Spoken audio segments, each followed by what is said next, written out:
Madam Speaker, on this auspicious day of Vasant Panchami, I rise to present a budget for 2017-18. Spring is a season of optimism. I extend my warm greetings to everybody on this occasion.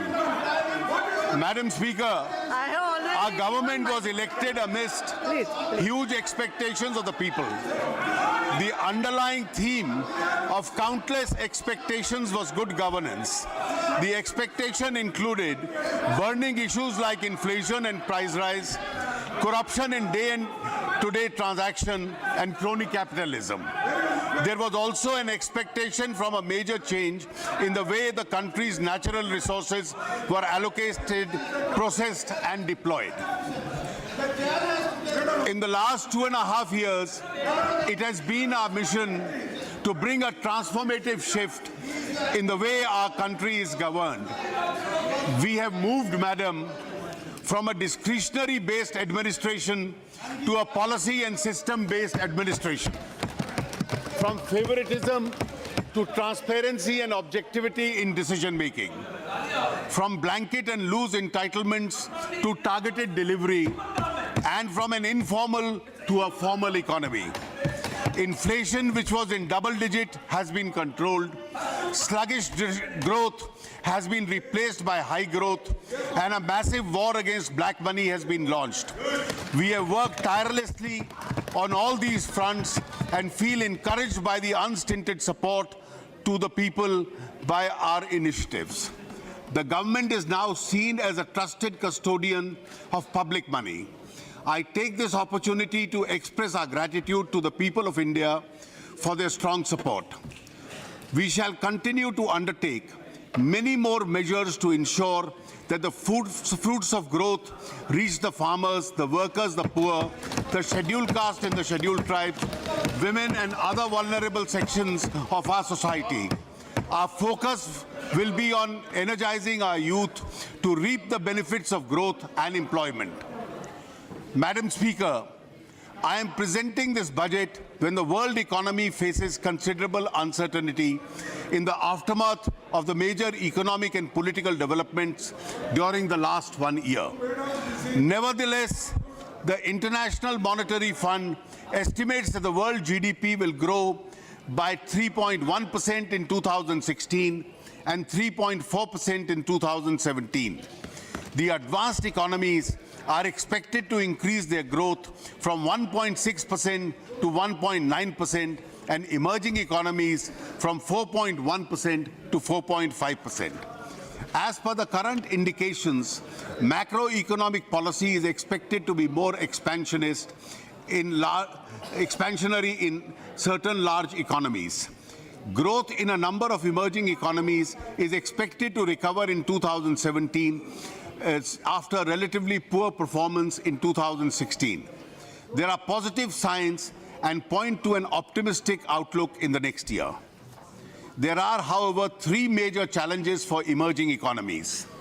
First, the current monetary policy stance of the United States Federal Reserve to increase the policy rates more than once in 2017 may lead to lower capital inflows and higher outflows from emerging economies.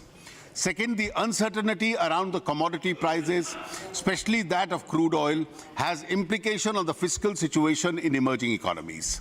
It is, however, expected to increase, if any, in the oil prices would get tempered by quick response from the producers of shale gas and oil. This would have a sobering impact on the prices of crude and petroleum. Third, in several parts of the world, there are signs of increasing retreat from globalization of goods, services, and people as pressures for protectionism are building up.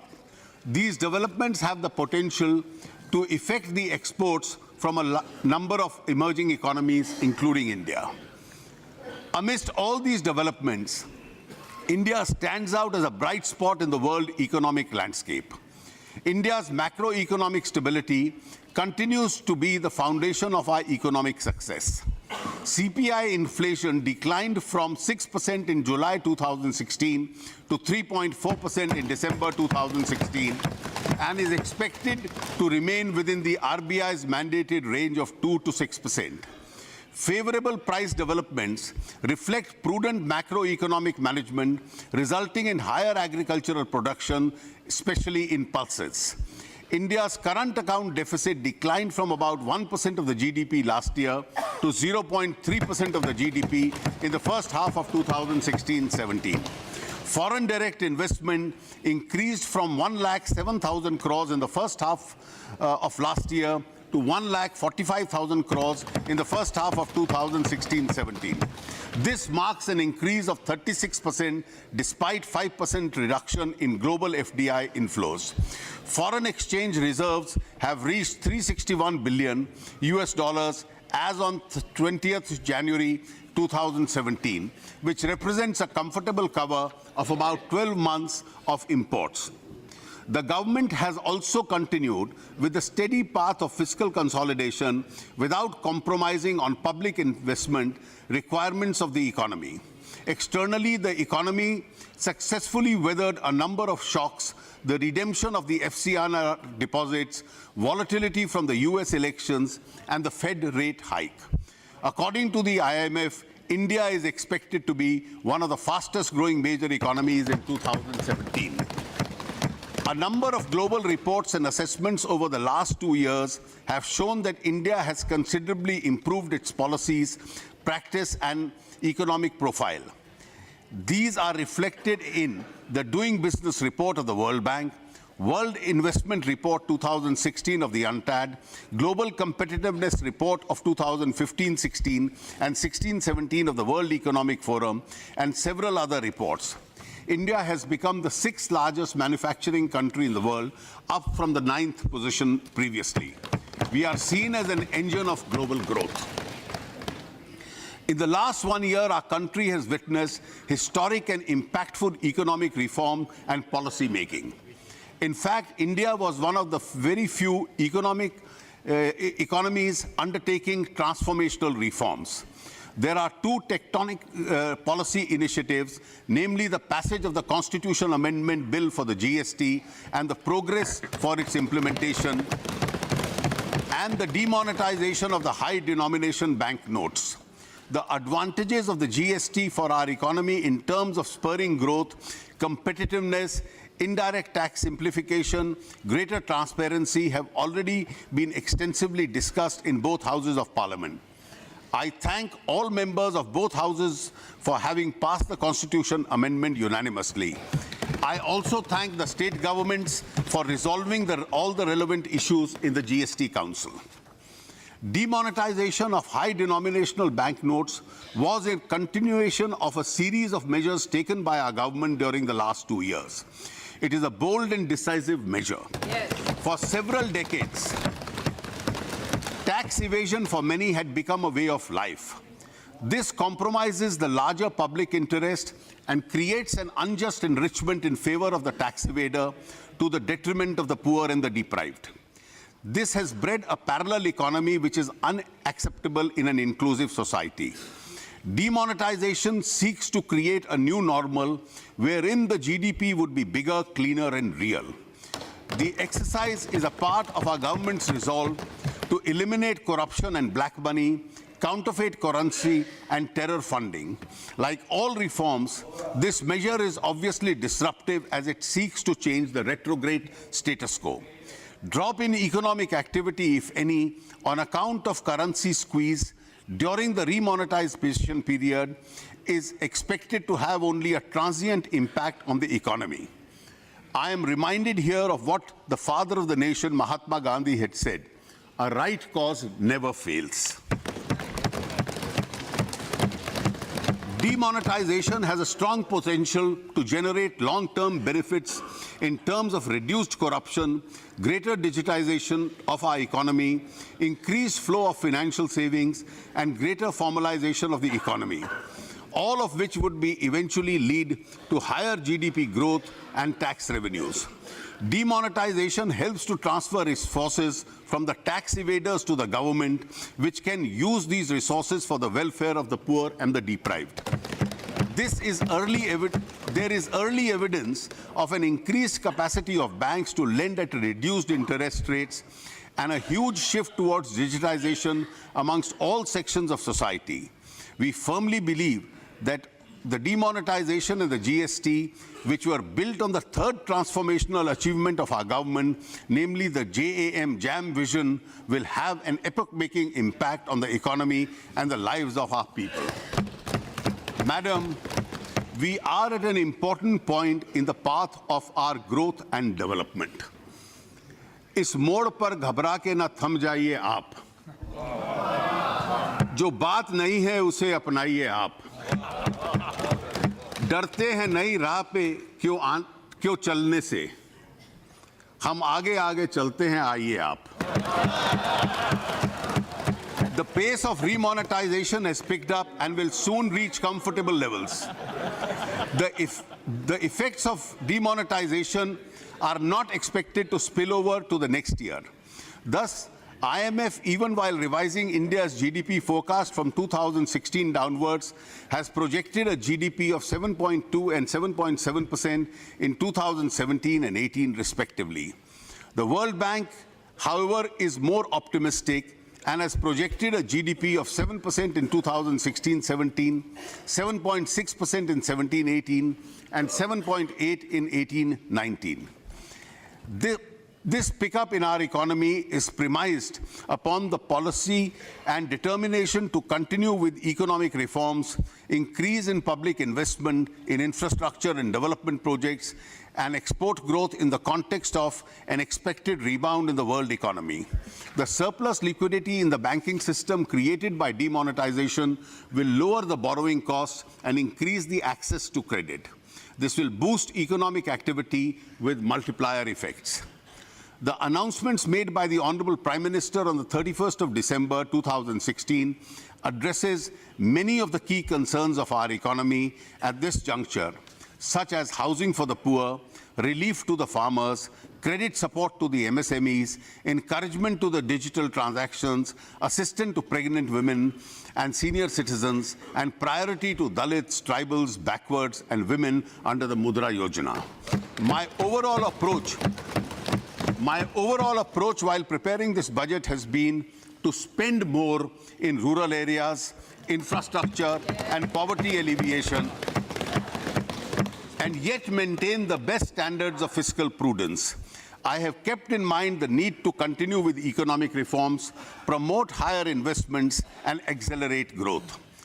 The last 1 year was a witness to other major reforms, namely the enactment of the Insolvency and the Bankruptcy Code, amendment to the RBI Act for inflation targeting, enactment of the Aadhaar Bill for disbursement of financial subsidies and benefits, significant reform in the FDI policy, the job-creating package for the textile sector, and several other measures.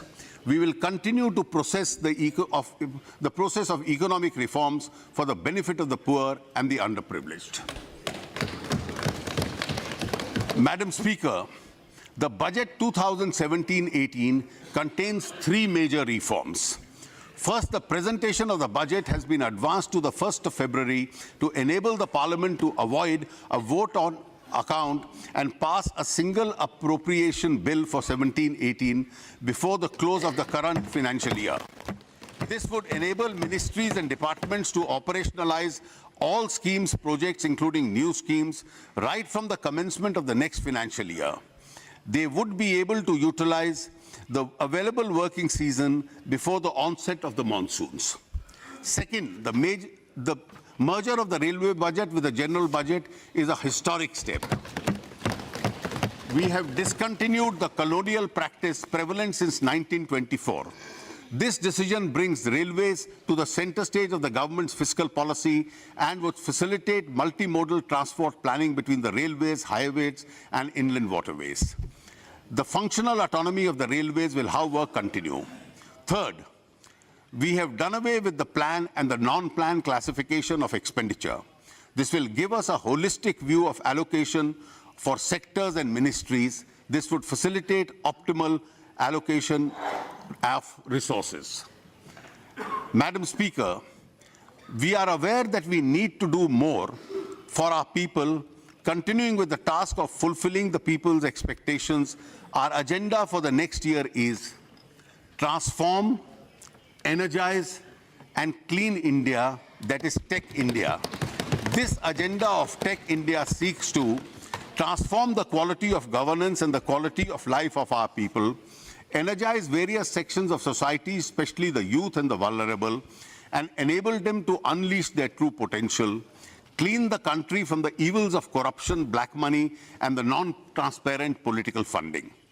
I propose to present my budget proposals under 10 distinct themes to foster this broad agenda. The themes are: 1. Farmers for whom we have committed to double their incomes in 5 years. 2. Rural population, providing employment and basic infrastructure. 3. Youth, energizing them through education, skills, and jobs. 4. Poor and the underprivileged, strengthening the system of social security, healthcare, and affordable housing. 5. Infrastructure for efficiency, productivity, and quality of life. 6. Financial sector, growth and stability through stronger institutions. 7. Digital economy for speedy accountability and transparency. 8. Public service, effective governance and efficiency of service delivery through people's participation. 9. Prudent fiscal management to ensure optimal deployment of resources and preserve financial stability. And 10. Tax administration, honoring the honest. Farmers. The Indian farmer has once again shown his commitment to the resilience in the current year. The total area sown under Kharif and Rabi seasons are higher than the previous year. With a better monsoon, agriculture is expected to grow at 4.1% in the current year. In last year's budget speech, I focused on income security to farmers to double their income in 5 years. I had also announced a number of measures. We have taken more steps to enable farmers to increase their production and productivity and to deal with the post-harvest challenges. For a good crop, adequate credit should be available to farmers in time.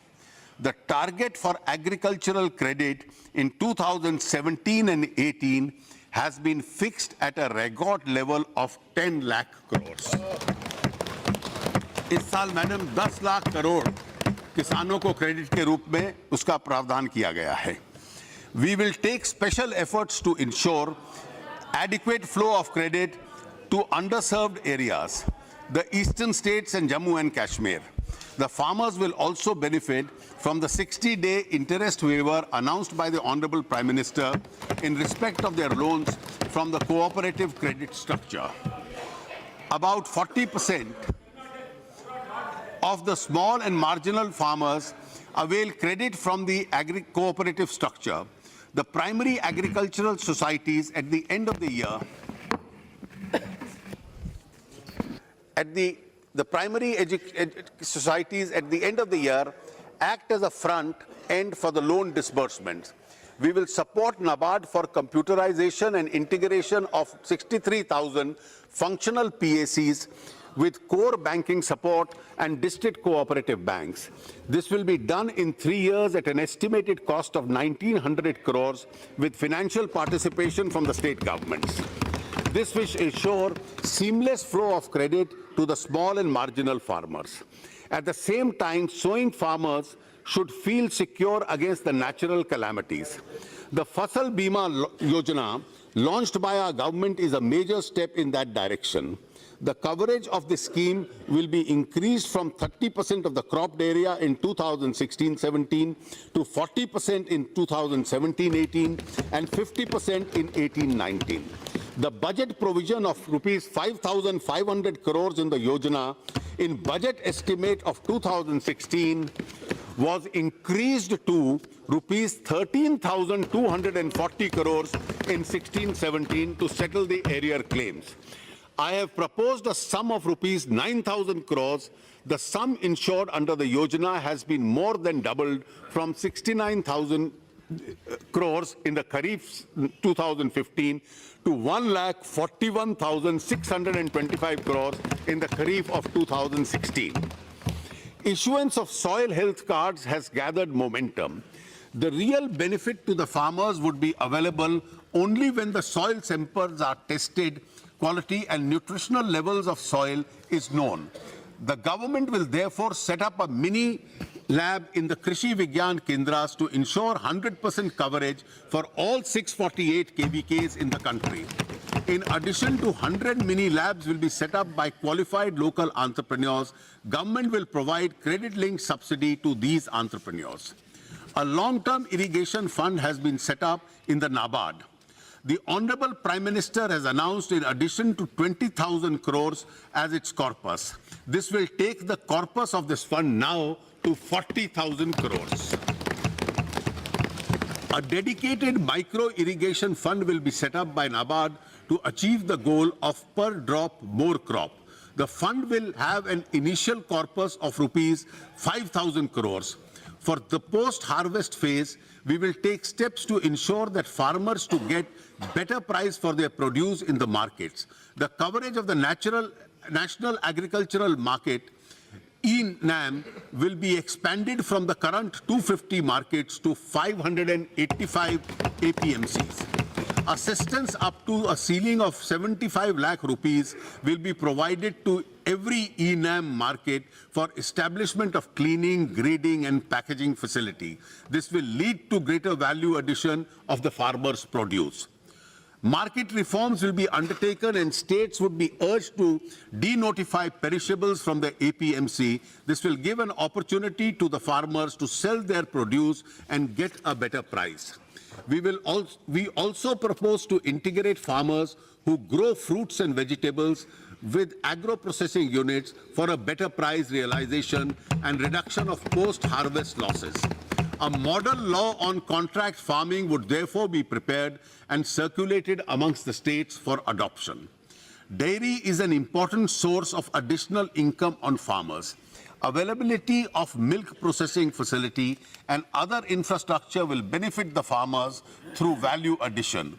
A number of milk processing units set up under the Operation Flood program have since become old and obsolete. A dairy processing infrastructure development fund would be set up by NABARD with a corpus of 8,000 crores over 3 years. Initially, the fund will start with a corpus of rupees 2,000 crores. Rural population. I now turn to the rural sector, which is so dear to the heart of Mahatma Gandhi.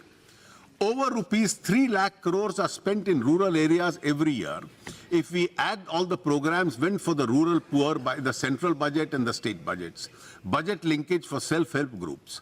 With a clear focus on improving accountability and outcomes and convergence, we will undertake a mission Antyodaya to bring 1 crore households out of poverty and make 50,000 gram panchayats poverty-free by 2019. The 150th birth anniversary of Gandhiji. We will utilize the existing resources more effectively along with annual increases. This mission will work with a focused micro plan for sustainable livelihood for every deprived household. A composite index of poverty-free gram panchayat would be developed to monitor the progress from the baseline. Our government has made a conscious effort to reorient MG Manrega to support the resolve to double farmers' incomes.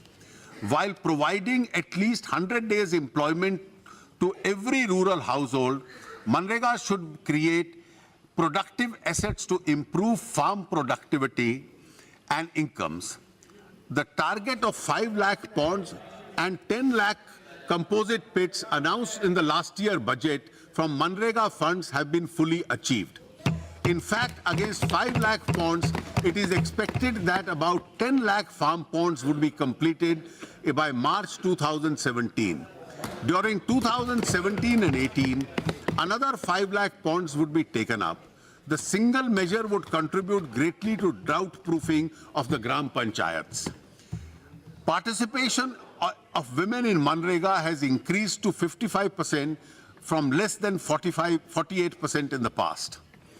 Honorable members would be happy to note that in the budget provisions of 38,500 under Manrega in 2016-17, has now been increased to rupees 48,000 crores in 2017 and 18. This is the highest ever allocation for Manrega. 10,000 crore.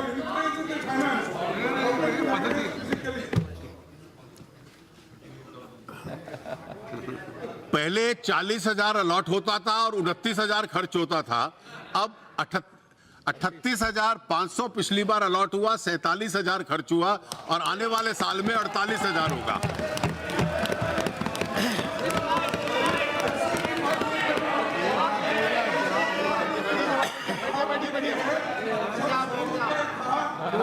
ये परंपरा नहीं है। You know better. This is not the method. This is not the way. The initiative, sir, madam, We are talking about the rural employment, not the- political unemployment. the initiative to geotag all Manrega assets and putting them in public domain has established greater transparency. We are also using space technology in a big way to plan Manrega works. The Pradhan Mantri Gram Sadak Yojana is now being implemented as never before. The pace of construction of the PMGSY roads has accelerated to 133 kilometers road per day in 2016-17, as against an average of 73 kilometers per day during the period 2011-14. We have also taken the task of connecting habitations with more than 100 persons in the left-wing extremism affected blocks. We have committed to complete the current target of PMGSY by 2019. I have provided 19,000 crores in 2017-18 for this scheme. Together with the contribution of the states, an amount of 27,000 crores will be spent on PMGSY in 2017 and 18. We propose to complete 1 crore houses by 2019 for the houseless and those living in Kacha houses. I have stepped up the allocation for the Pradhan Mantri Awas Yojana Gramin from rupees 15,000 crore last year to rupees 23,000 crore in the next year. We are well on our way of achieving 100% village electrification by 1st May 2018.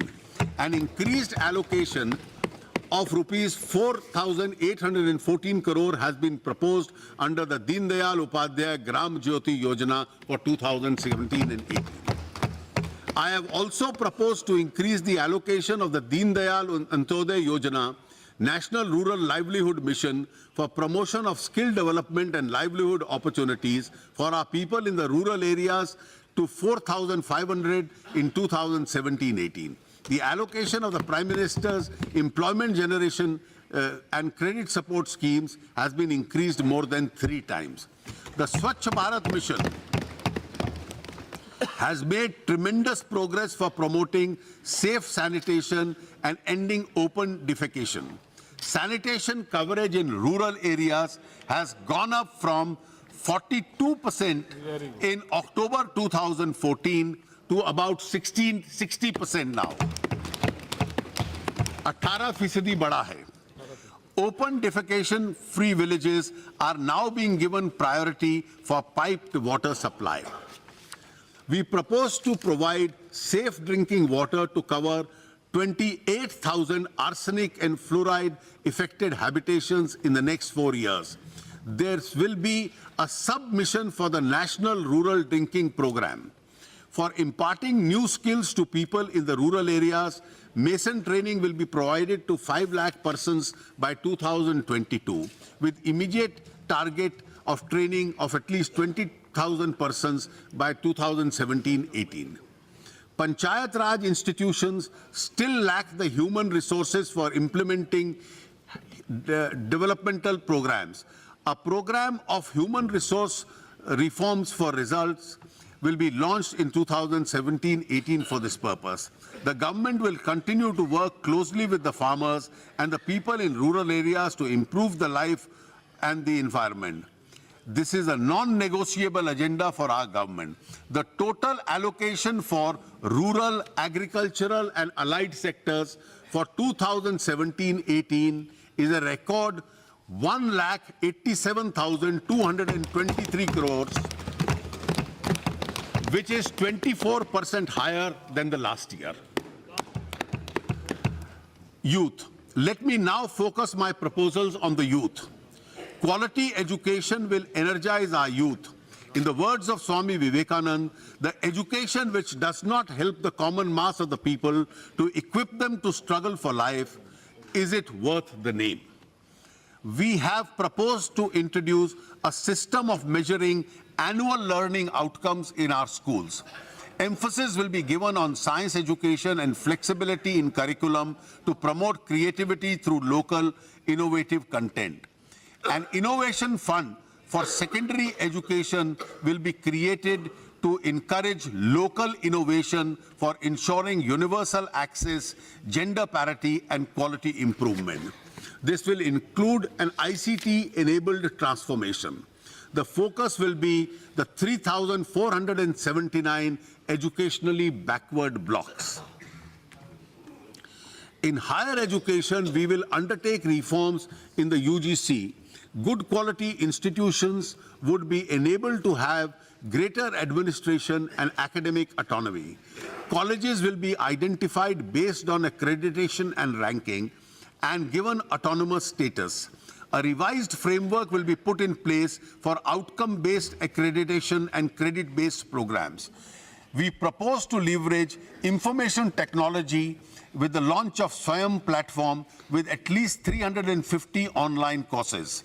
This would enable students to virtually attend the courses taught by the best faculty, access higher quality reading resources, participate in discussion forums, and take tests and earn academic grades. Access to Swayam would be widened by the linkage with DTH channels dedicated to the education. We propose to establish a national testing agency as an autonomous and self-sustained premier testing organization to conduct all entrance exams for higher education. This would free the CBSE, AICTE and other premier institutions from these administrative responsibilities so that they can focus more on academics. We have a huge demographic advantage. Skill India mission launched in July 2015 to maximize the potential of our youth. The Pradhan Mantri Kaushal Kendras have already been promoted in more than 60 districts. We now propose to extend these Kendras to more than 600 districts across the country. 100 India International Skill Centers will be established across the country. These centers would offer advanced training and also courses in foreign languages. This will help those youth of our country to seek job opportunities outside the country. In 2017-18, we have also proposed to launch the skill acquisition and knowledge awareness for livelihood promotion program Sankalp at a cost of rupees 4,000 crores. Sankalp will provide market relevant training to 3.5 crore youth. The next phase of skill strengthening for industrial value enhancement will be launched in 2017-18 at a cost of rupees 2,200 crores. Strive will focus to improve on the quality and the market relevance of vocational training provided in this. ITIs and strengthen the apprenticeship program through industry cluster approach. A special scheme for creating employment in the textile sector has already been launched. A similar scheme will be implemented for the leather and the footwear sector. Tourism is a big employment generator and has a multiplier impact on the economy. 5 special tourism zones anchored on SPV will be set up in partnership with the states. Incredible India 2nd campaign will be launched across the world. The poor and the unprivileged. Madam, I now turn my proposals to the poor and the unprivileged. Sabka Saath, Sabka Vikas begins with the girl child and the woman. Mahila Shakti Kendras will be set up at a village level with an allocation of rupees 500 crores in 14 lakh ICDS Anganwadi centers. This will provide a one-stop convergent support system for empowering rural women with opportunities for skill development, employment, digital literacy, health and nutrition. A nationwide scheme for financial assistance to pregnant women has already been announced by the Honorable Prime Minister on the 31st of December 2016. Under this scheme, rupees 6,000 each will be transferred directly to the accounts of pregnant women who undergo institutional delivery and vaccinate their children. For the welfare of women and children, under various schemes across ministries, I have stepped up the allocation from rupees 1,56,528 crores in the BE of 2016-17 to rupees 1,84,000 crores, 632 crores in 2017 and 18. We propose to facilitate higher investment in affordable housing, and affordable housing will now be given infrastructure status, which enables those projects to avail the associated benefits. The National Housing Bank will refinance individual housing loans of rupees 20,000 crores in 2017 and 18. Thanks to the surplus liquidity created by demonetization, the banks have already started reducing their lending rates, including those for housing. In addition, interest subvention for housing loans has been announced by the Honorable Prime Minister. Poverty is usually associated with poor health. It is the poor who suffer the maximum from various chronic diseases. Government has therefore prepared an action plan to eliminate Kala Azar and filariasis by 2017, leprosy by 2018, and measles by 2020. Elimination of tuberculosis by 2025 is also targeted. Similarly, action has been prepared to reduce the IMR from 39 in 2014 to 28 in 2019, MMR from 167 in 2011 to 13 to 100 by 2018-20. 1.5 lakh health sub-centers will be transformed into health wellness centers. We need to ensure adequate availability of specialist doctors to strengthen the secondary and the tertiary levels of health care. We have therefore decided to take steps to create an additional 5,000 postgraduate seats per annum. In addition, steps will also be taken to roll out the DNB courses in the big district hospitals, strengthen postgraduate training in the select ESI and municipal corporation hospitals, and encourage reputed private hospitals to start the DNB courses. We will work with the state government to take this task forward. The government is also committed to take necessary steps for structural transformation of the regulatory framework of the medical education and practice in India. 2 new All India Institute of Medical Sciences will be set up in the states of Jharkhand and Gujarat. We propose to amend the drugs and cosmetic rules to ensure availability of drugs at reasonable prices, to ensure the use of generic medicines. New rules regarding medical devices will be formulated. These rules will be internationally harmonized and attract investment into this sector. This will reduce the cost of such devices. We have been keen to foster a conducive labor environment wherein labor rights are protected and harmonious labor relations leads to higher productivity. Legislative reforms will be undertaken to simplify, rationalize, and amalgamate existing labor laws into 4 codes: 1 wages, 2 industrial relations, 3 social security and welfare, and 4 safety and working conditions. The Model Shop and Establishment Bill 2016 has been circulated to all states for consideration and adoption. This would open up additional avenues of employment for women. The amendments made to the Payment of Wages Act is another initiative of our government for the benefit of the labor and the ease of doing business. Our government is committed. Our government is giving special importance to the implementation of schemes for the welfare of scheduled castes, scheduled tribe and minorities. The allocation of the scheduled caste has been stepped up from rupees 38,833 crores in the budget estimate of 2016-17 to 52,393. इससे madam 35% increase SC allocation का इस budget में है. The allocation of scheduled tribes has been increased to 31,920 crores and minority affairs to 4,195 crores. The budget will introduce outcome-based monitoring of expenditure in these sectors by the Niti Aayog.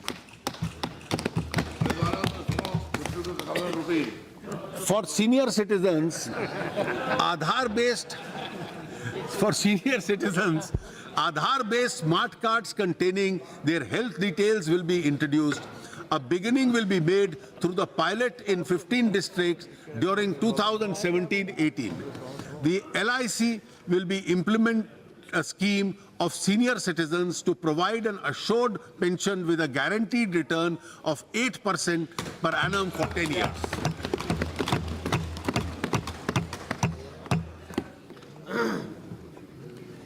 The fifth component of the TEC agenda is infrastructure. Railways, roads and rivers are the lifeline of the country. I feel privileged to present the first combined budget of independent India that includes the railways also. We are now in a position to synergize the investment in railways, roads, waterways and civil aviation. For 2017-18, the total capital and development expenditure of railways has been pegged at 1,31,000 crores. This includes 55,000 crores provided by the government from the budget. Amongst other things, the railways will focus on 4 major areas. 1, passenger safety. 2, capital and development works. 3, cleanliness. And 4, finance and accounting reforms. For passenger safety, a rail Sanraksha Kosh will be created, a safety fund, with a corpus of rupees 1 lakh crores over a period of 5 years. Besides seed capital from the government, the railways will arrange the balance from its own resource avenues and other sources. The government will lay down clear-cut guidelines for timeline for implementation of various safety works to be funded from this course. Unmanned level crossings on broad gauge lines will be eliminated by 2020. Expert international assistance will be harnessed to improve safety preparedness and maintenance practices. In the next 3 years, throughout it is proposed to, the throughput is proposed to be enhanced by 10%. This will be done through modernization, upgradation of identified corridors. Railway lines of 3,500 kilometers will be commissioned in 2017-18 as against 2,800 kilometers in 16-17. Steps will be taken to launch dedicated trains of tourism and pilgrimage. Railways have put up joint ventures with 9 state governments. 70 projects have been identified for construction and development. A beginning has been made with regard to the station redevelopment. At least 25 stations are expected to be awarded during 17-18 for station redevelopment. 500 stations will be made differently abled-friendly by providing lifts and escalators. It is proposed to feed around 7,000 stations with solar power in the medium term. A beginning has already been made in 300 stations. Work will be taken up for 2,000 railway stations as a part of the 1,000 megawatt solar mission. Our focus is on Swachh Railways. SMS-based Clean My Coach service has been started. It is now proposed to introduce a Coach Mitra facility a single window interface to register all coach-related complaints and requirements. By 2019, all coaches of Indian Railways will be fitted with biotoilets. Pilot plants for environment-friendly disposal of solid waste and conversion of biodegradable waste and to energy are being set up at New Delhi and Jaipur railway stations. 5 more such solid waste management plants are now being taken up. Today, Indian Railways faces stiff competition from other modes of transport which are dominated by private sector modes of transportation. Transformative measures have to be undertaken to make Indian Railways competitive and to retain their position and preeminence. The following steps will therefore be taken. 1. Railways will implement end-to-end integrated transport solutions for selected commodities through partnership with logistic players who would provide both front and back-end connectivity. Rolling stock and practices will be customed to transport perishable goods, especially agricultural products. 2. Railways will offer competitive ticket booking facility to the public at large. Service charges on e-tickets booked through IRCTC will be withdrawn. Cashless reservations have gone up from 58% to 68%. As a part of accounting reforms, accrual-based financial statements will be rolled out by March 2019. It will now be our continuous endeavor to improve the operating ratio of the railways. The tariffs of the railways would be fixed taking into consideration costs, quality of service, social obligation and competition from other forms of transport. Metro rail is emerging as an important mode of urban transportation. A new metro rail policy will be announced with focus on innovative models of implementation and financing, as well as standardization and indigenization of hard work and software. This will open up new job opportunities for our youth.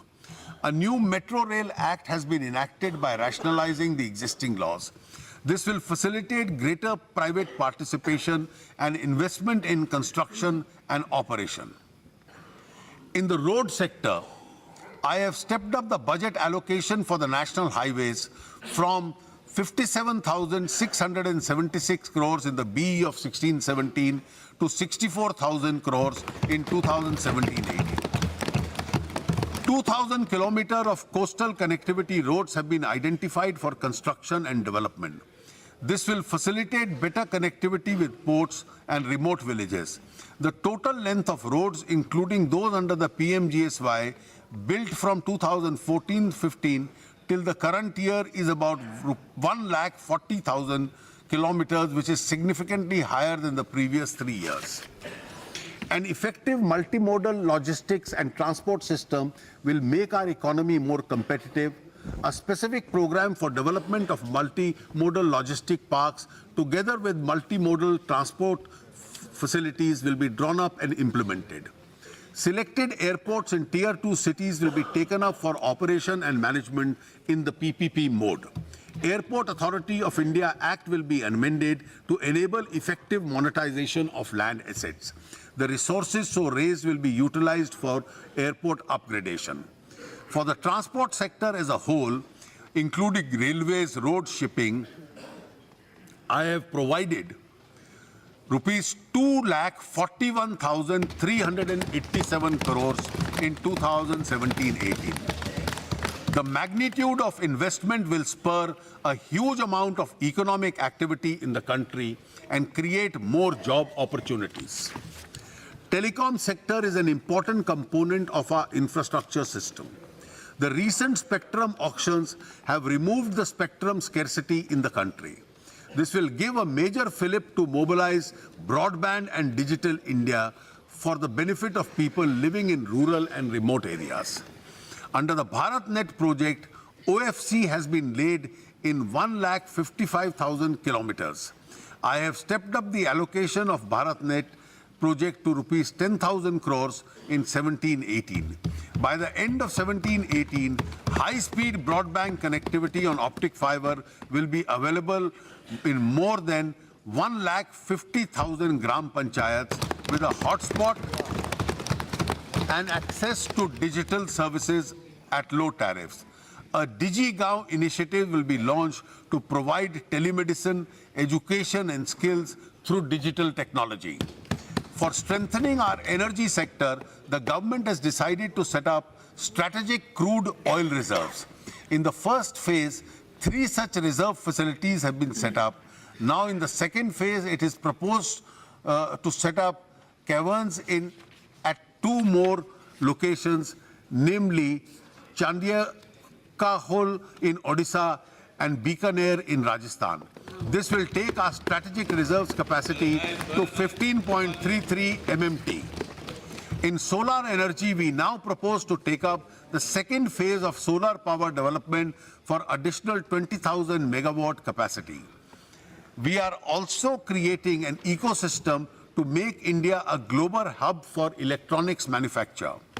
Over 250 investment proposals for electronic manufacturers have been received in the last 2 years, totaling an investment of rupees 1,26,000 crores. A number of global leaders and mobile manufacturers have set up production facilities in India.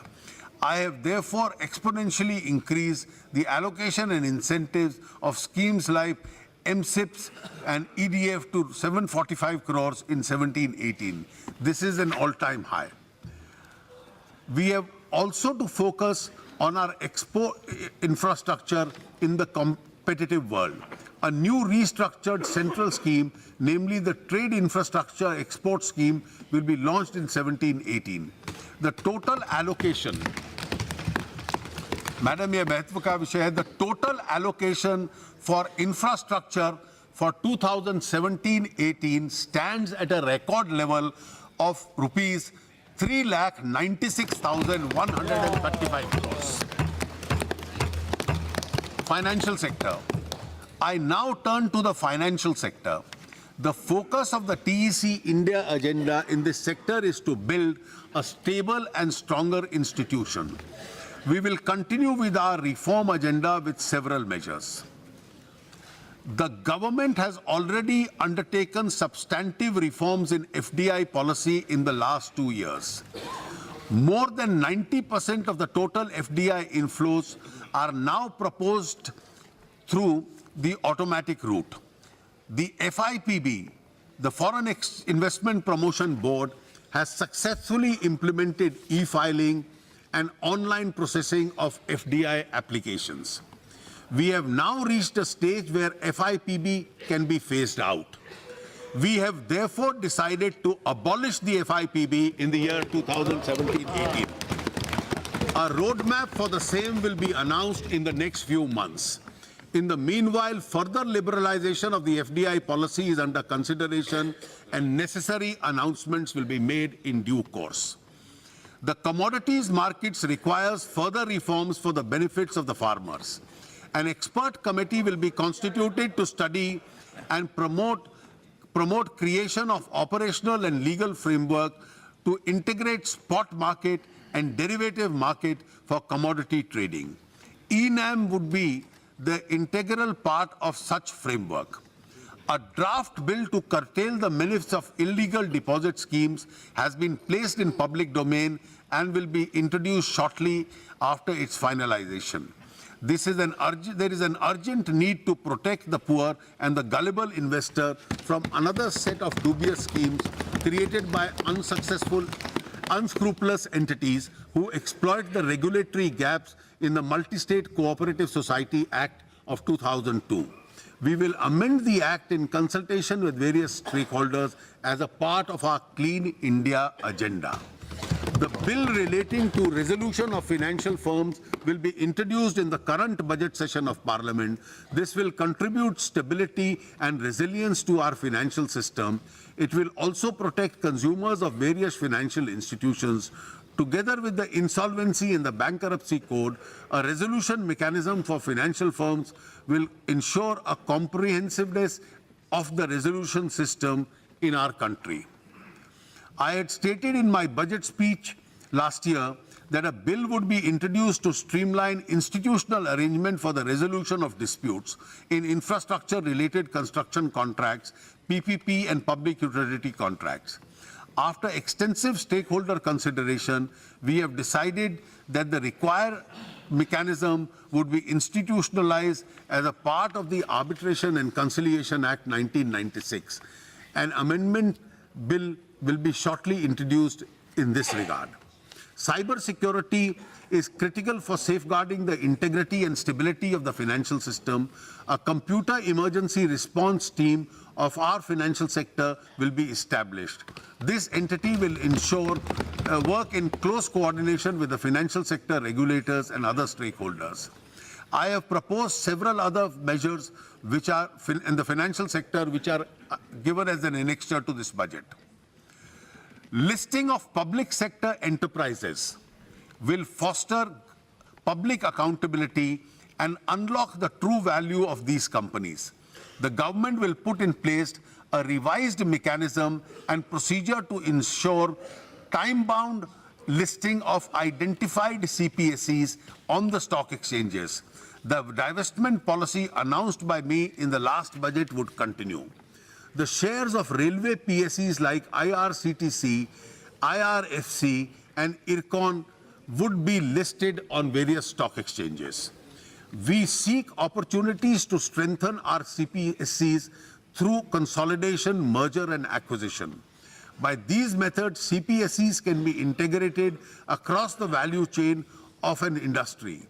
It will give them capacity to bear high risk avail economies of scale, take higher investment decisions, and create more value for stakeholders. Possibilities of such restructuring are visible in the oil and gas sector. We propose to create an integrated public sector oil major which will be able to match the performance of the international and domestic private sector and oil and gas companies. Our ETF comprising of shares of 10 CPSEs has received an overwhelming response in the recent further funding offering. We will continue to use the ETF as a vehicle for further divestment of shares. Accordingly, a new ETF with diverse CPSEs, stocks and other government holding will be launched in 2017-18. The focus of resolution of stressed legacy accounts of banks continues. The legal framework has been strengthened to facilitate resolution through enactment of the Insolvency Bankruptcy Code and the amendments to the Sarfazi and the DRT Acts. In line with the Indradhanush roadmap, I have provided another rupees 10,000 crores for recapitalization of banks. Additional allocations will be made if required. Listing and trading of security receipts issued by securitization companies and a reconstruction company under the Sarfazi Act will be permitted in the SEBI registered stock exchanges. This will enhance capital flows into securitization industry and will particularly be helpful to deal with bank NPAs. The Pradhan Mantri Mudra Yojana has contributed significantly to the funding of the unfunded and the underfunded. Last year, the target was rupees 1,22,000 crores was exceeded. For 2017-18, I now propose to double the lending target and set it up at rupees 2.44 lakh crores. Priority will be given to Dalits, tribals, backward minorities and women. The Stand Up India scheme will be launched by the government in April to support Dalit, tribal and women entrepreneurs to set up greenfield enterprises and job creators. Over 16,000 new enterprises have come up through this scheme in activities as diverse as food processing, garments, diagnostic centers, etc. Promotion of digital economy is an integral part of government strategy to clean up the system and weed out corruption and black money. It has a transformational impact in terms of greater formalization of our economy and mainstreaming of our financial system into the banking system. This in turn is expected to energize private investment in the country through lower cost of credit. India is now at the cusp of a massive digital revolution. A shift to digital platform has huge benefits to the common man. The earlier initiative of our government to promote financial inclusion and jam Trinity were important precursors to our current push for digital transactions. Already there is evidence of an increased digital transaction. The Bheem app has been launched. It will unleash the power of mobile phones for digital payments and financial inclusion. 125 lakh people have adopted the Bheem app so far. The government will launch 2 new schemes to promote the use of Bheem. These are referral bonus schemes for individual and a cashback scheme for merchants.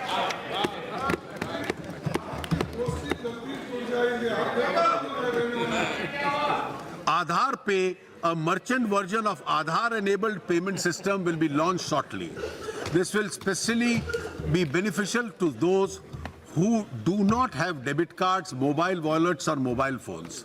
A mission will be set up with a target of 2,500 crore digital transactions for 2017 and 18 through UPI, USD, Aadhaar Pay, IMPS debit cards. Banks have targeted to introduce additional 10 lakh new POS terminals by March 2017. They will be encouraged to introduce 20 lakh Aadhaar-based POS by September 2017. Increased digital transactions will enable small and micro enterprises to access formal credit.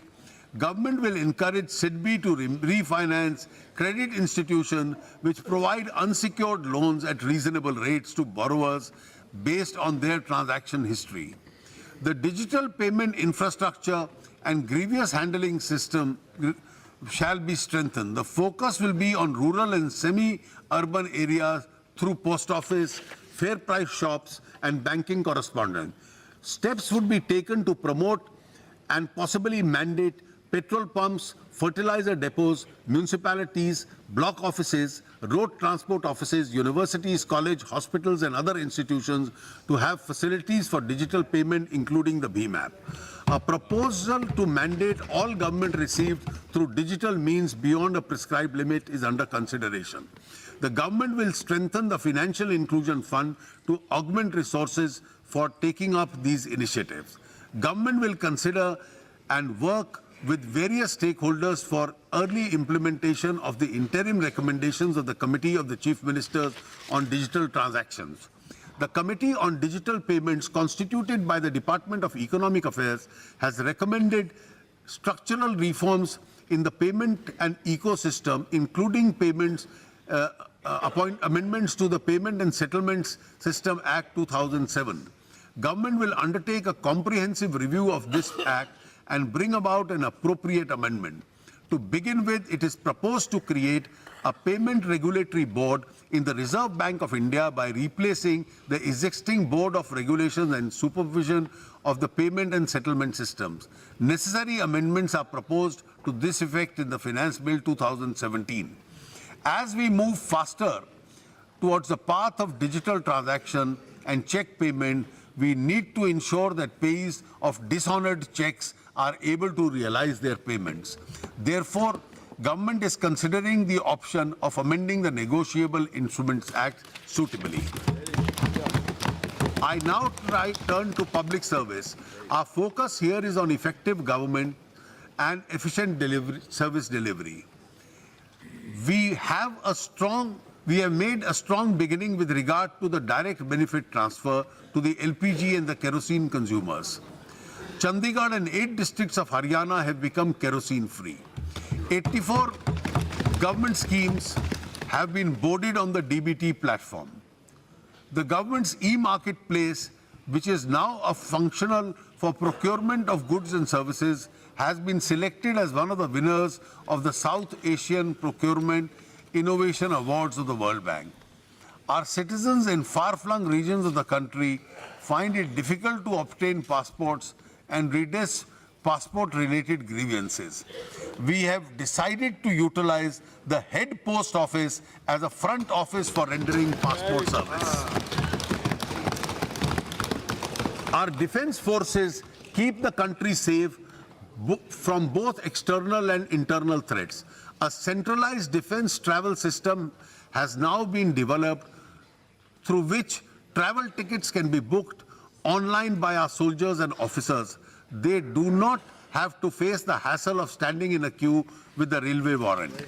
A comprehensive web-based interactive pension distribution system for defense pensioners will be established. This system will receive pension proposals and make payments centrally. This will reduce the grievance of the defense pensioners. At present, our citizens, especially those belonging to the poor and unprivileged society, go through cumbersome procedures of government recruitment. There are multiplicity of agencies and examinations. We therefore propose to introduce a system of registration and a two-tier system of examination. Over the years, the number of tribunals have multiplied with overlapping functions. We propose to rationalize the number of tribunals by merging tribunals wherever appropriate. In the recent past, there have been instances of big-time offenders. And Madam, this is an important announcement. In the recent past, there have been instances of big-time offenders, including economic offenders, fleeing the country to escape the reach of law. We have to ensure that the law is allowed to take its course. Government is therefore considering introduction of legislative changes and even a new law to confiscate the assets of such persons located within the country till they submit to the jurisdiction of the appropriate legal forum. Needless to say, all necessary constitutional safeguards will be followed in this regard. Our government will continue to remain committed to improve the standards of public service and transparent governance. Service to the people was a lifelong commitment of the father of the nation, Mahatma Gandhi. As we approach the 150th birth anniversary of the Mahatma, we will take steps to celebrate it in a befitting manner. A high-level committee under the chairmanship of the Prime Minister is proposed to be set up for the same. We also will commemorate a centenary year of the Champaran Satyagraha this year. Government of India will support the government of Gujarat to commemorate the 100 years of the Sabarmati Ashram in 2017 in a befitting manner. 200 years ago, in 1817, a valiant uprising of the soldiers led by Bakshi Jagabandhu took place in Khorda of Orissa. We will commemorate the same appropriately. I now turn to the fiscal situation in the country. In the context of the budget 2017-18. The total expenditure of the budget 2017-18 has been placed at rupees 21,47,000 crores. With the abolition of the planned non-planned classification of expenditure, the focus is now on revenue and capital expenditure. I have stepped up the allocation of capital expenditure by 25.4% over the previous year. This will have a multiplier effect and lead to higher growth. The total resources being transferred to the states and the union territories with legislature is rupees 4.11 lakh crores as against 3.6 lakh crores in the BE of 2016-17. Details of allocations for important sectors and schemes and transfer resources to the states are given in an annexure to my speech. I have made a provision of rupees 3,000 crores under the Department of Economic Affairs to implement various budget announcements and other new schemes for 2017-18. For defense expenditure, excluding pensions, I have provided, I repeat, for defense expenditure excluding pensions, I have provided a sum of rupees 2,74,114 crores including 86,488 crores for defense capital. I have increased the allocation for scientific ministries to rupees 37,435 crores in 2017-18. For the first time, a consolidated outcome budget covering all ministry departments is being laid along with other budget documents. This will improve the accountability of the government expenditure. The FRBM Review Committee has given its report recently. The committee has done an elaborate exercise and has recommended that sustainable debt path must be the principal macroeconomic anchor of our fiscal policy. The committee has favored a debt to GDP of 60% for the general government by 2023, consisting 40% for the central government and 20% for the state governments. Within the framework, the committee has derived and recommended 3% fiscal deficit for the next 3 years. The committee has also provided for an escape clauses for deviations up to 0.5% of the GDP from the stipulated fiscal deficit target.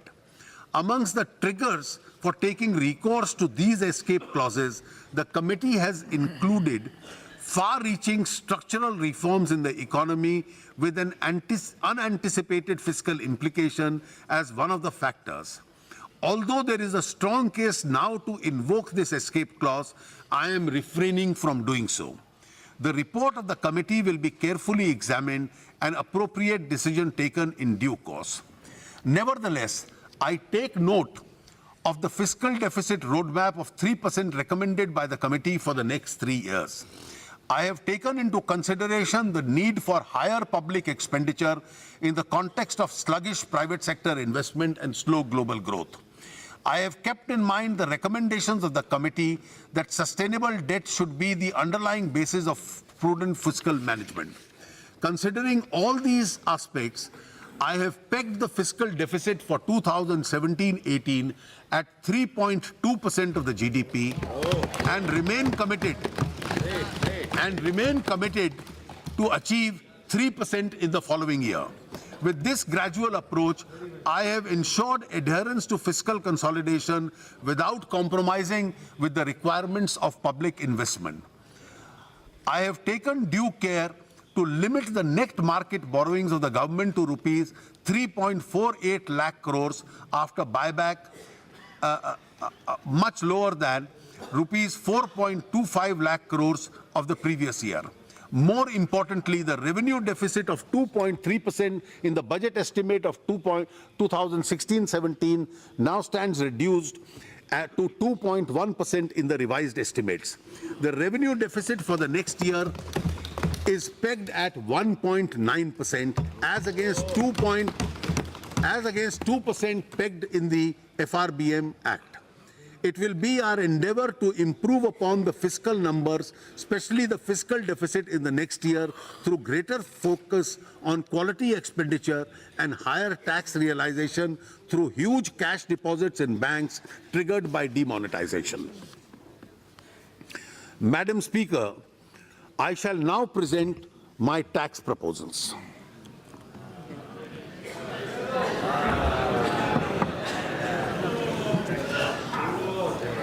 India's tax to GDP ratio is very low, and the proportion of direct tax to indirect tax is not optimal from a point of view of social justice.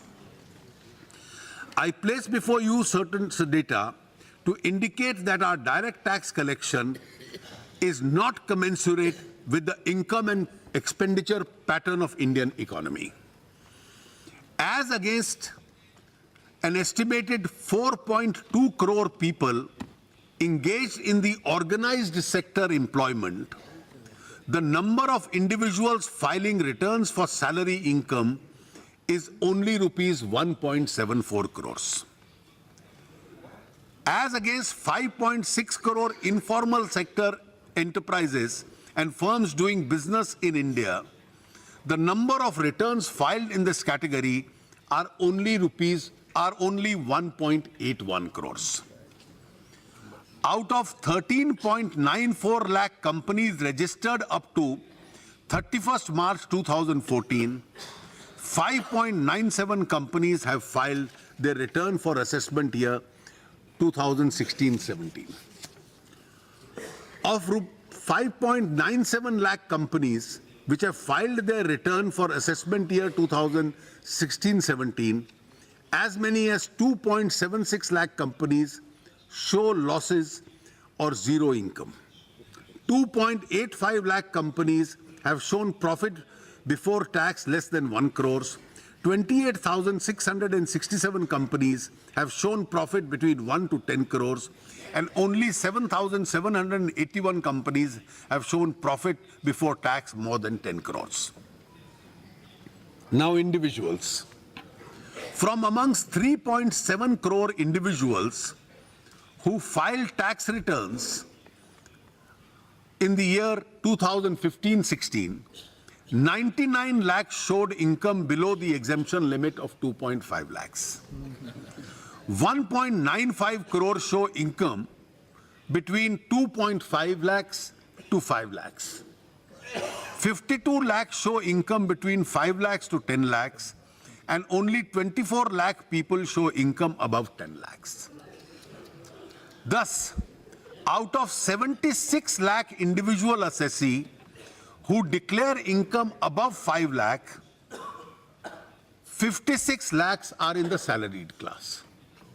यानी 76 लाख लोग 5 लाख से अधिक income disclose करते हैं साल की, जिसमें से 56 लाख वेतनभोगी हैं, बाकी सिर्फ 20 लाख हैं व्यापार, व्यवसाय, प्रोफेशनल सब मिला के. The number of people showing income more than 50 lakhs in the entire country is only 1.72 lakhs. We contrast this that in the last 5 years, more than 1.25 crore cars have been sold. And the number of Indian citizens who traveled abroad, either for business or tourism, was 2 crores in the year 2015. From all these figures, we can conclude that we are largely a tax non-compliant society. The predominance of cash in our economy to evade taxes.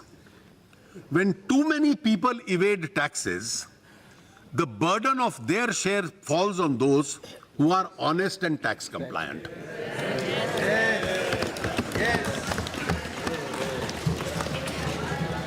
After demonetization,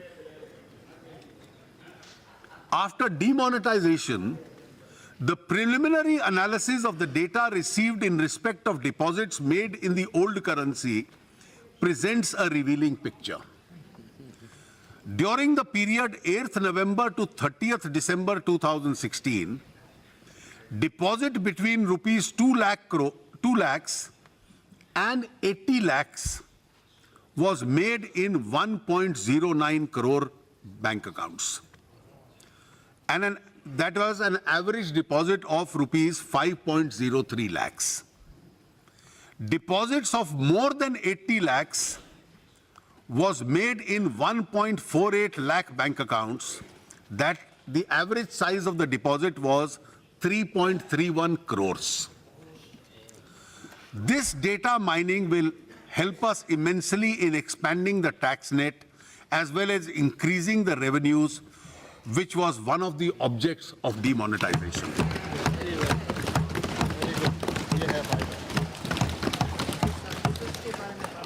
Madam Speaker, one of our main priorities of our government is to eliminate black money component from the economy. We are committed to make our taxation rates reasonable, our tax administration more fair, and expand the tax base of the country. This approach will change the color of money. नई दुनिया है, नया दौर है, नई है उमंग. नई दुनिया है, नया दौर है, नई है उमंग. कुछ थे पहले के तरीके तो कुछ हैं आज के ढंग। रोशनी आके अंधेरों से जो टकराई है, काले धन को भी बदलना पड़ा आज अपना रंग।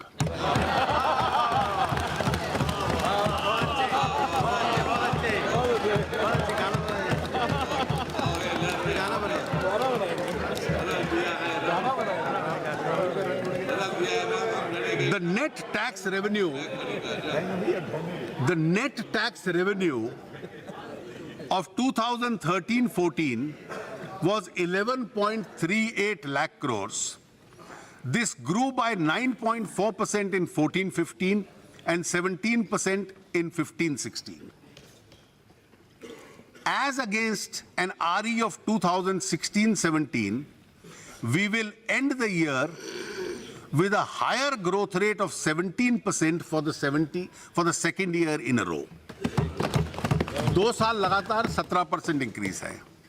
Because of serious efforts made by the government, the rate of growth in advance tax, in personal income tax, in the last 3 quarters of the current financial year is as high as 34.8%. Madam, ये demonetisation का भी असर है कि personal income tax लोगों को ज्यादा disclose करना पड़ रहा है। 34.8% इंक्रीज इस देश के इतिहास में कभी नहीं हुआ।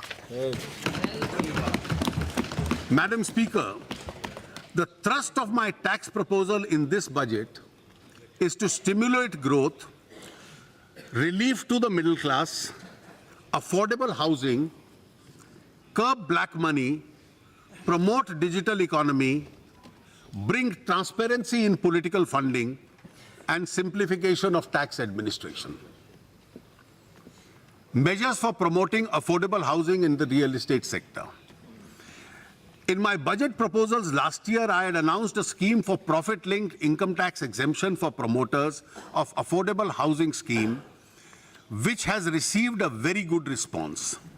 However, in order to make this scheme more attractive, I propose certain changes in the scheme.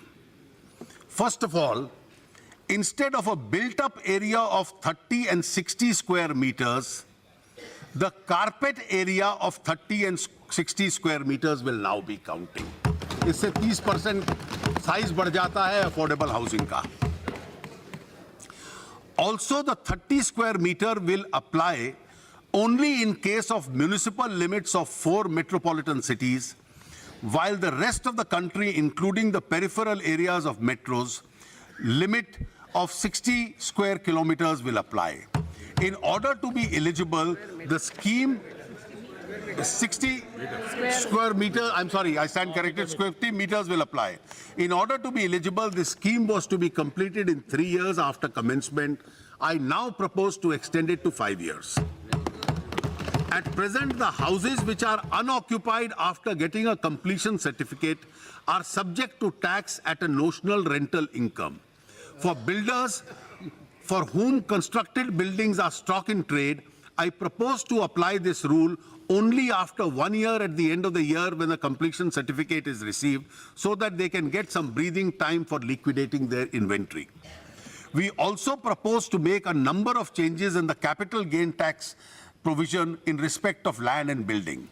The holding period for considering gain from immovable property will be, in the long term, is 3 years. This is now proposed to be reduced to 2 years. After the base year for indexation is now proposed to be shifted from 1/4/81 to 1/4/2001 for all classes of assets, including immovable property. This move will significantly reduce the capital gains tax liability while encouraging mobility of assets. We also plan to extend the basket of financial instruments to which the capital gains can be invested without payment of tax. For joint development agreements signed by the development of property, the liability to pay capital gains tax will arise only in the year the project is completed. The new state capital for the state of Andhra Pradesh is being constructed by an innovative land pooling mechanism without use of the Land Acquisition Act. I propose to exempt capital gains tax persons holding land from 2/6/14, the date on which the state of Andhra was reorganized and whose land is pooled for the creation of capital city under the government scheme. A concessional withholding rate of 5% is being charged on interest earned by foreign entities in the external commercial borrowings or in the bonds in government securities. This concession is available till 30th June 2017. I propose to extend it till 30th June 2020. This benefit is also extended to the rupee denominated masala bonds. The government gave income tax exemption to startups with certain conditions last year. For the purpose of carrying forward losses in respect of such startups with conditions, continuous holding of 51% of voting rights has been relaxed, subject to the condition that holding of original promoters continues.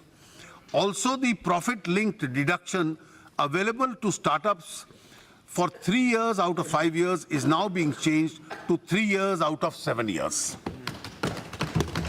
Minimum alternative tax is at present levied on advance tax. There is a strong demand for abolition of MAT. Although the plan for phasing out exemptions will kick in from 1/4/2017, the full benefit of revenue out of the phase out will be available to government only after 7 to 10 years, when all those who are already availing exemptions at present complete their period of availment. Therefore, it is not practical to remove MAT at present. However, in order to allow companies to use MAT credit in future, I propose to allow a carry forward of MAT for a period of 15 years instead of 10 years at present. In my budget proposals of 2015, I had announced that I would bring down corporate rate down to 25% gradually. In budget 2016, I had announced a reduction by 1% in the case of those companies whose turnover was less than 5 crores. In the same budget, I had also announced that new manufacturing companies which do not avail any exemption could be charged only 25%. Medium and small enterprises occupy the bulk of economic activity and are also instrument in providing maximum employment to people. However, since they do not get many exemptions, they end up paying more taxes as compared to large companies. As per data of the financial year 2015-16, 2.85 lakh companies making a profit of less than 1 crore, effective tax rate was 30.26, while 298 companies making a profit of 500 crores pay an effective rate of only 25.90. In order to make MSME companies more viable and to encourage firms to migrate to the company format, I propose to reduce income tax for smaller companies with an annual turnover up to 50 crores to 25%. तो जितनी भी companies 50 crore तक की turnover है उनका 5% tax कम किया जाएगा. As per the data of assessment year 2015-16, there are 6.94 lakh companies filing returns, out of which 6.67 lakh companies fall in this category. Therefore, percentage-wise, 96% of India's companies will get the benefit of this lower taxation. This will make our MSME sector more competitive as compared to larger companies. The revenue foregone in this measure is expected to be 7,200 crore per annum. In order to give a boost to the banking sector, I propose to increase allowable provisions of non-performing assets from 7.5% to 8.5%. This will reduce the tax liability of banks. I also propose to tax interest receivable on actual receipts instead of accrual basis in respect of NPA accounts of all non-scheduled banks. Cooperative banks also at par with scheduled banks. This will remove hardship of having to pay tax even when interest income is not realized. Considering the wide range of the LNG as a fuel as well as a feedstock for petrochemical sector, I propose to reduce the basic customs duty on LNG from 5% to 2.5%. In order to incentivize domestic value addition and promote Make in India, I propose to make changes in the custom and central excise duties in respect of certain items which are given in the annexure of my speech. Some of the problems addressed are addressing the issue of duty inversion. There are promoting digital economy. There is a scheme of presumptive taxation for small and medium taxpayers whose turnover is up to rupees 2 crores. At present, 8% of their turnover is counted as presumptive income. I propose to make this 6% in respect of a turnover which is received by non-cash means. The benefits will also be applicable for transactions undertaken in the current year also. I propose to limit the cash expenditure allowable as deduction both for revenue as well as capital expenditure to 10,000 rupees.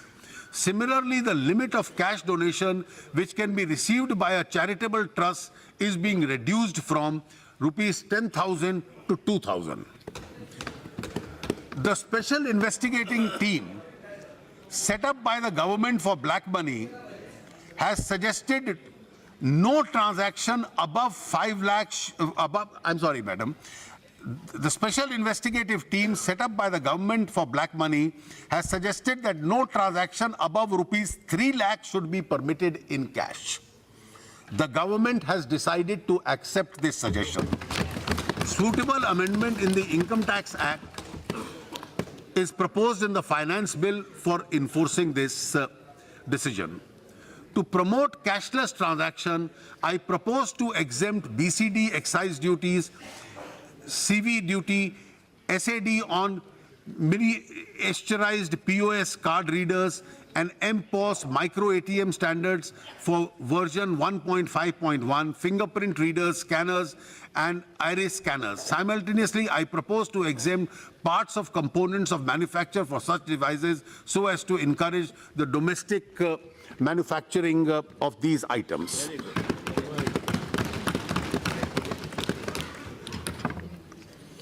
My next item, Madam, concerns all of us. It deals with transparency in political funding. India is the world's largest democracy. Political parties are essential ingredient of a multi-party democracy. Even 70 years after independence, the country has not been able to evolve a transparent method of funding political parties, which is vital to the system of free and fair elections.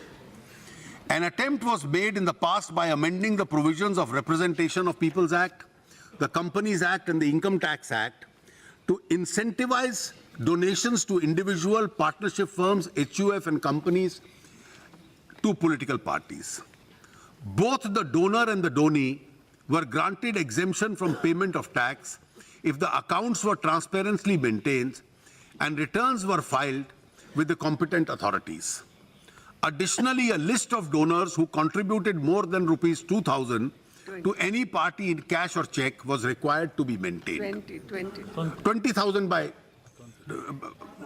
who donated 20,000 to any party in cash or check was to be maintained. The situation has only marginally improved since these provisions were brought into force. Political parties continue to receive most of their funds through anonymous donations, which are shown in cash. An effort, therefore, requires to be made to cleanse the system of political funding in India. Donors have also expressed reluctance in donating by check and other transparent methods, as it would disclose their identity and entail adverse consequences. I therefore propose the following system as an effort to cleanse the system of funding of political parties. A. In accordance with the suggestion made by the Election Commission, the maximum amount of cash donation that a political party can receive will be 2,000 from any one source.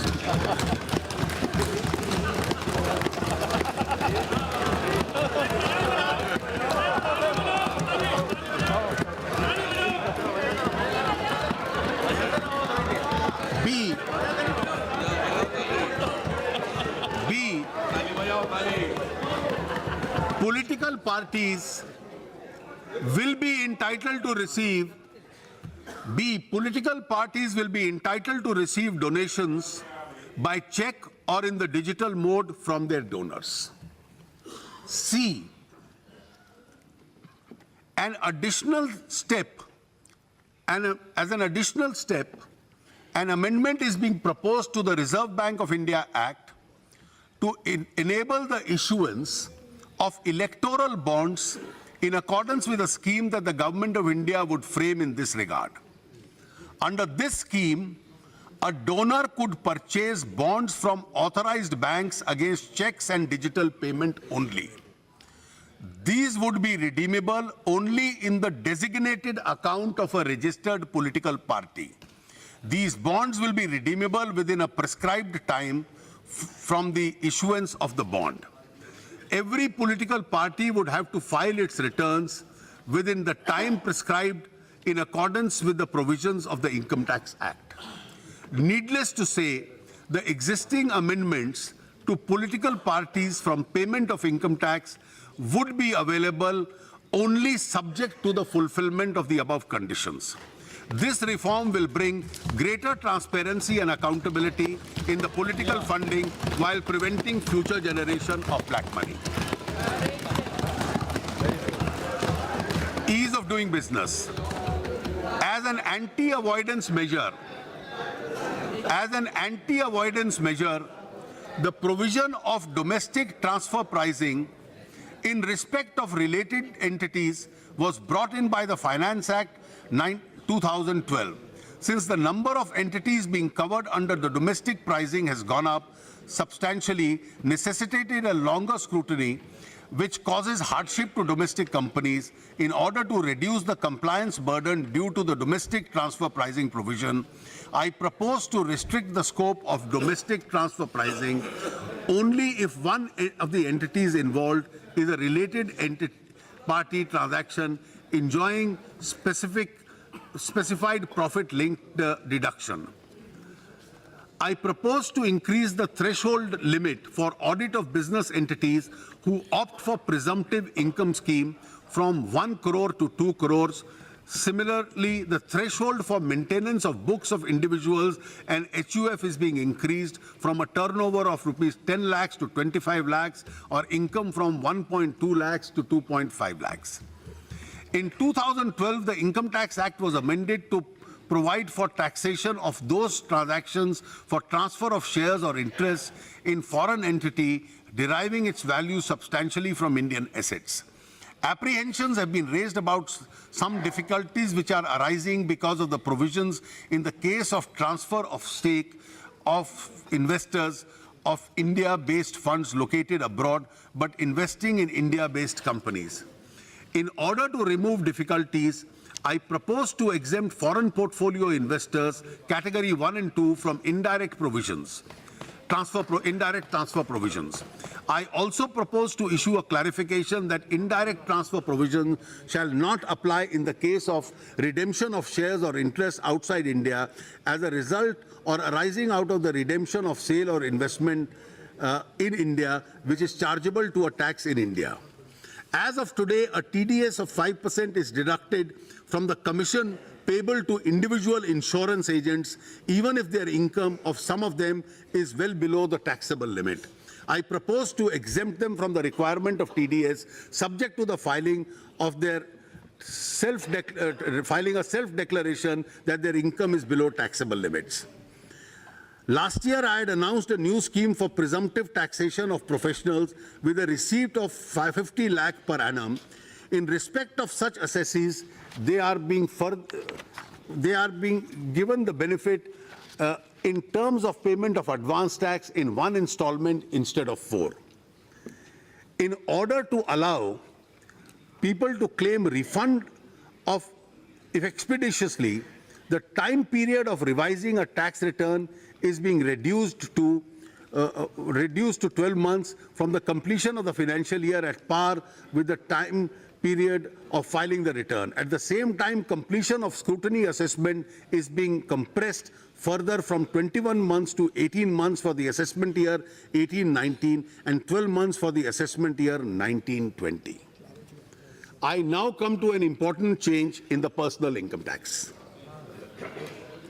While the government is trying to bring within its tax net more people who are evading taxes, the present burden of taxation is mainly on the taxpayer and the salaried employees who are showing their income correctly. Therefore, post-demonetization, there is a legitimate expectation of this class of people to reduce their burden of taxation. Also, an argument is made that if nominal rate of taxation is kept at a lower slab, more people will prefer to come within the tax rate. I therefore propose to reduce the existing rate of taxation for individual assessees between the income 2.5 lakhs to 5 lakhs to 5% instead of the present rate of 10%.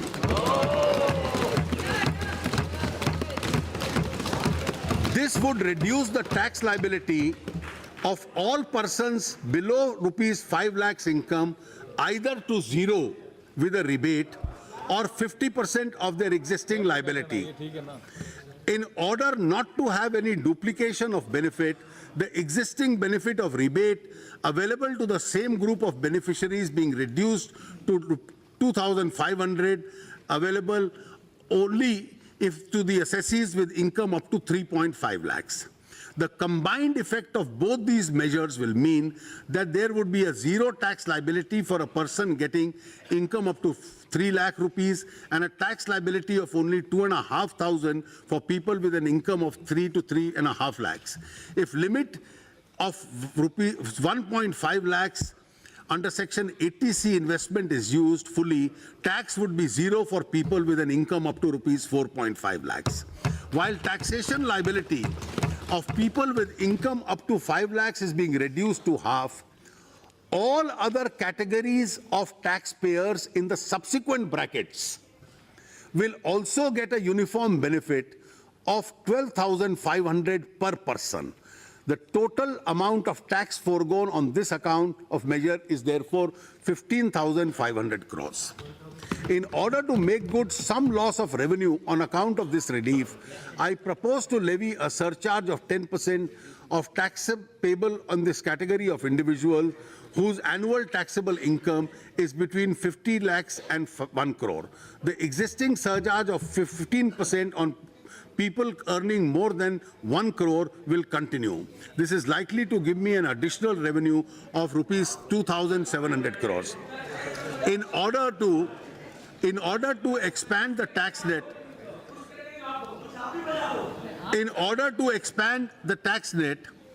I plan to have a simple one-page form to be filed as an income tax return in the category of income individuals having a taxable income up to rupees 5 lakh other than business income.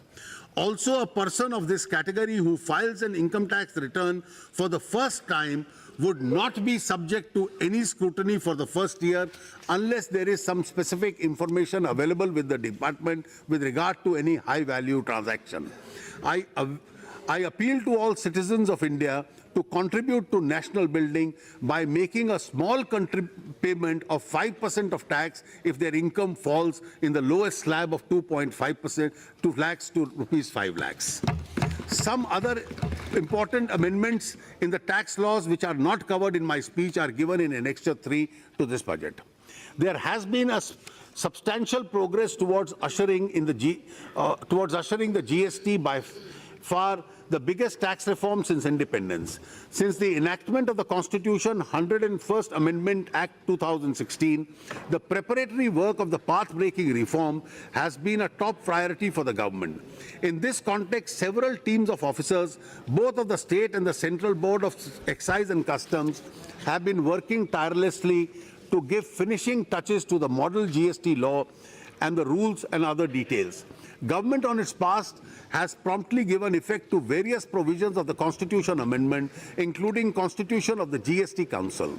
Since then, the GST Council has had 9 meetings to discuss the various issues relating to the GST, including the broad contours of the GST tax rate, threshold exemption, and parameters for the composition of details of compensation to the states due to implementation of the GST, examination of the draft model GST law, draft IGST law, and the compensation law and the administrative mechanism for the GST. It is my privilege to inform the August House that the GST Council has finalized its recommendation on almost all issues based on consensus and after a spirited debate and discussion. The preparedness of the IT system of the GST is also on schedule. The extensive reach-out effort to the trade and industry will start on the 1st of April 2017 to make them aware of the new taxation system. Through the Central Board of Excise and Customs shall continue to strive to achieve the goal of implementation of the GST as per schedule without compromising the spirit of cooperative federalism. Implementation of the GST is likely to bring more taxes both to the center and the state because of widening of the tax net. I have preferred not to make many changes in the current regime of excise and service tax because they are to be replaced by the GST very soon. In the annual conclave of tax officers called Rajastha Gyana Sangam, held in June 2016, the Prime Minister had expressed his desire to bring reforms in the tax administration in the approach of RAPID, which stands for Revenue Accountability, Probity, Information and Digitization. This approach precisely reflects the strategy of the tax department, which it has now formulated. For revenue considerations always remain the focus of the Revenue Department. We are trying to bring the maximum use of information technology to remove the human contact with the assessee, as well as to plug tax avoidance. We will try and minimize our efforts for e-assessments we will try and maximize our efforts for e-assessment in the coming year. We are also using a lot of data mining capability, both in-house and outsourced. We plan to enforce greater accountability on the officers of the tax department for specific acts of commission and omission. I would like to assure that the honest tax compliant would be treated with dignity and courtesy. Madam, my tax proposals for the exemptions would result in a loss of rupees 22,700 crores, but after counting the revenue gain of rupees 2,700 crores for additional resource mobilization, the net revenue loss in direct tax could be 20,000 crores. There is no significant loss or gain on account of my indirect tax proposals. Madam Speaker, I have outlined in the budget proposals under an overarching agenda, transform, energize and clean India. Our emphasis will now be on implementing all these proposals for the benefit of farmers and the poor and the underprivileged sections of our society. Madam Speaker, it is said, when my aim is right, when my goal is in sight, the winds favor me and I fly. There is no other day which is more appropriate for this than today. With these words, Madam, I commend the budget to this Honourable House.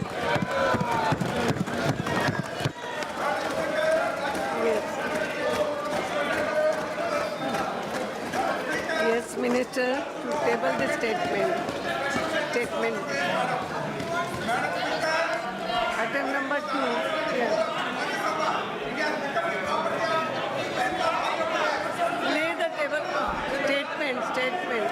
Madam, I rise to lay on the table of the House the following statements under Section 3 of the Fiscal Responsibility and the Budget Management Act 2003, Macroeconomic Framework Statement, Medium-Term Fiscal Policy Statement, and Fiscal Policy Strategy Statement. Yes. Now, introduce the finance. Madam, I rise to move for leave to introduce the Finance Bill 2017. The question is that leave be granted to introduce the Finance Bill 2017. Those in favor may say aye. Those against may say no. I think the ayes have it. The ayes have it. The leave is granted. The minister may now introduce the Finance. Madam, I introduce the bill. Yes, thank you. Now, House stands adjourned to meet again on Friday, the 3rd February 2017 at 11 a.m.